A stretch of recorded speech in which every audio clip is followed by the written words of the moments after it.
Nginibingelela lengane zakwethu, ngiyathemba niyaphila lapho, yabona? Mina ngiphilile bafowethu, yabona? Khona amavesi ingane zakwethu awu-2 engifuna siwashare, yabona? Ngifuna siwashare. Hey, wey'ngane zakwethu, hey. Okay, ngizoqala lana Izaga chapter 30 verse 15 and 16. Elokuqala lela uqala ivesi ngizoqale ngilifunde. Ngizowachaza lama vesi ukuthi achaza ukuthini, yabona? Yabona? Ngizowachaza. Yabona, ngiqale lana ke. So Izaga chapter 30 verse 15 and 16. Yabo? Okay. Ku-15 lithi kukhona izinto ezintathu ezingasuthi. Yabona? Khona izinto ezintathu u15 lo izwi lenkosi lithi khona izinto ezintathu engasuthi. Kodwa kulezi zinto lezi ezintathu ngizosho eyodwa. Yabona? Ngeke ngizoyeka lezi eziwu2 ngifuna ukufocusa kweyodwa, yabona? Okay. So ku16 selisho ke indawo engasuthi lithi indawo yabafileyo. Indawo yabafileyo. Yabona? Ngizoyichaza le ndawo yabafileyo ukuthi yini indawo yabafileyo, yabona? Kodwa nje iBhayibheli likhuluma ukuthi khona indawo ezintathu lapha ku15 lithi khona izinto ezintathu ezingasuthi. Shuthi enganeliswa. Yabona? Bese lithi ku15 bese lithi indawo yabafileyo. Ngizoyichaza ukuthi indawo yabafileyo yini, yabona? Bese ngiphinde futhi khona futhi la kuIzaga chapter 27 verse 20. Ngifundela ngane yakwethu ngoba ngifuna bese wathi ngiqamba amanga, yabona? Ngiqambela izwi lenkosi amanga, ngeke ngiwaqambe ngane yakwethu amanga. So Izaga chapter 27 verse 20. Mawufunda ku chapter 27 verse 20 kuIzaga lithi indawo yabafileyo nokubhubha akusuthi namehlo omuntu awasuthi. Ifocus yami nje ila endaweni yabafileyo. Ngifuna ukuzinza la endaweni yabafileyo, yabona? So la mawufunda ke la ku chapter 27 verse 20 la kuIzaga lithi indawo yabafileyo nokubhubha akusuthi namehlo omuntu awasuthi. Siyeke le amehlo omuntu ngoba uNkulunkulu wenza umzekelo la efanisa namehlo omuntu ukuthi amehlo like ungabuka the whole day. Futhi ungabuka the whole day, umuntu ubuka forever as long as amehlo akhe esaphila. Amehlo nje awasuthi ukubuka, yabona? Kodwa wenza umzekelo uNkulunkulu amehlo ethu wafanisa nendawo yabafileyo ukuthi indawo yabafileyo nokubhubha akusuthi. Asingeneni lana ke malithi indawo yabafileyo nokubhubha akusuthi.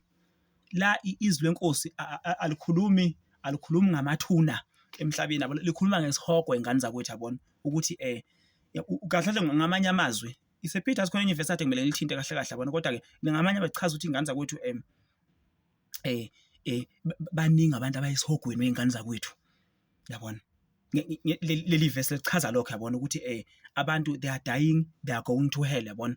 And as they are going to hell, isihogo naso asineliswa, asisuthi, or mhlawumbe ukuthi kuzoba limited ukuthi hayibo ukuthi njengoba befa abantu abesihogweni, yabona? Ukuthi kuzothiwa hayi sekugcwele manje esihogweni, manifa kuzofanele nihambe manje niye ekhaya ezulwini ningabe nithaya esihogweni. Hayi lutho ngane yakwethu. Leli verse malikhuluma iBhayibheli izwi lenkosi malikhuluma ngendawo yabafileyo, likhuluma about hell. Alikhulumi ngendaba ukuthi alikhulumi ngengcwaba egrave, yabona? Hayi lutho ngane yakwethu. Malikhuluma iBhayibheli malikhuluma ngendawo malikhuluma ngokufa, it talk about hell.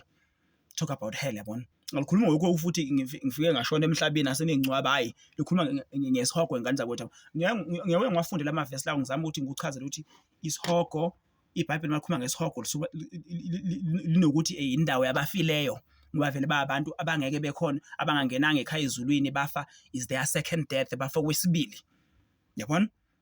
Khona ividiyo engayenza ngikhuluma ngendaba ukuthi isihogo is a second death, kukufa kwesibili, yabona? So la izwi lenkosi lisitshela ukuthi indawo abafileyo nokubhubha akusuthi. Chaza ukuthi isihogo there are a lot of people that are going there and there are no limitations there, yabona? Abantu bayatakelana baya khona esihogweni, yabona? Khona lenye verse engilikhohle ukuthi mandawoni aphi elikhuluma ukuthi isihogo siyanwebeka, yabona?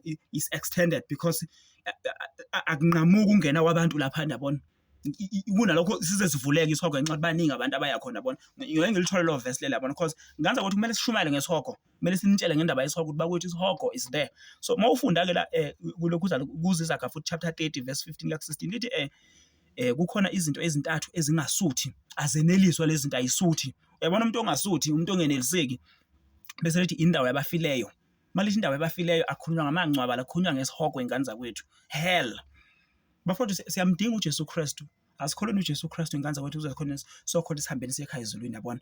Isihogo asigcwali. Hayi ukuthi kuthiwa hey ubafowethu ngoba abancane abantu abayizulwini wengane zakwethu. So hayi ukuthi kuzothiwa kuzothiwa ngale kuthiwe hey hayi sebebaningi kakhulu abantu esihogweni abantu mabefa manje bezulwini ngoba sebebaningi kakhulu hayi lutho ingane zakwethu yabona asaneliswa isihogo yabona aseneliseki yabona ukunalokho siyaluleka khona enye ivesa ngani mali iza ngalibona izaya yini ngalibona kuphi lisho ukuthi isihogo is being extended yabona ukunalokho kunokuthi isinciphe isimane sivuleke so ingane zakwethu asinikele impilo zethu kuJesu Kristu ingane zakwethu yabona ngoba isihogo asaneliswa sireceive siyamukela nje sona yabona siyamukela mabefa abantu ufe umthakathi ufe ungakholwa baya nje abantu esihogweni toti yabona so ingane zakwethu asinikele impilo zethu kuJesu ukuze ingane zakwethu siphephe sikhona khona sikhaya izulu ngoba esihogweni ngeke kusho ukuthi hayi jikani bafethu sesenele hambani ezulwini manje lutho mawungayezulwini uyesihogweni zimbili indlela yabona so ngicela ingane zakwethu ukuthi asinikele impilo zethu kuJesu Kristu ingane zakwethu yabona ukuze sihambeni sekhaya ezulwini nami ngiyafisa ukuthi ngiyenze kahle njengoba ngisenza kahle kwamanje